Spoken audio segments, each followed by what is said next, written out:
Hey guys, Jessica Rawlins-Roy. So tip of the day today, I went looking at some investment properties in Marion today.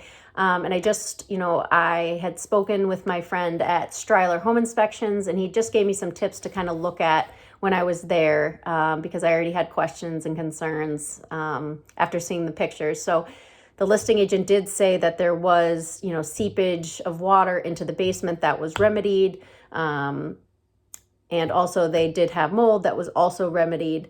But, so a couple tips, when you're concerned about possible mold or possible water issues for future things is, in the basement, you're looking at the cracks in the foundation. And if there's white lines paralleling those are signs of moisture coming up from the ground.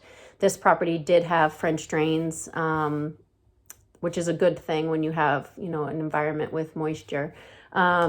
You're smelling for that musty smell. So that's a sign that, there's water in the area, moisture.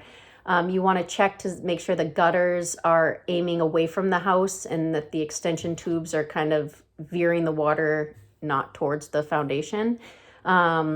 You want to look at the grading of the foundation and make sure that it's angled away from the house. This was flat, so all of the water that pools there tends to seep in. They had a little patio area that it was kind of like a walk up, but then there was a little patio area as well with a couple steps to get out. And that was where the water tank was, and that was completely flooded with a little sump pump in there as well.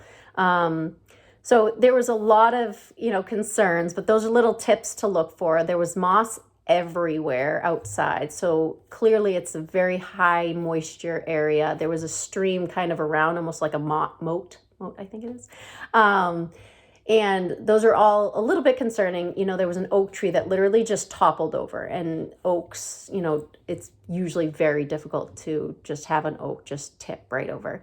We looked at, Chuck from Striler told me, also it's important to, look for the roof, the age. Half of the roof was done, half of it wasn't. Half that wasn't there was like a hole in the ceiling almost just from, the wear and tear. They had termite damage, so asking about that.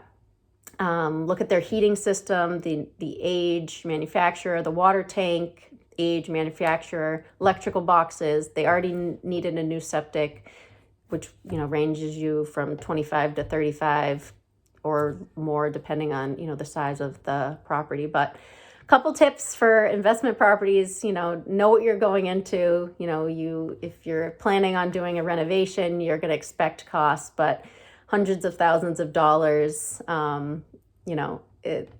It's a lot when you're looking at keeping it. So tips of the day. Hope you guys are all doing well, staying safe, and talk to you guys all soon. Take care.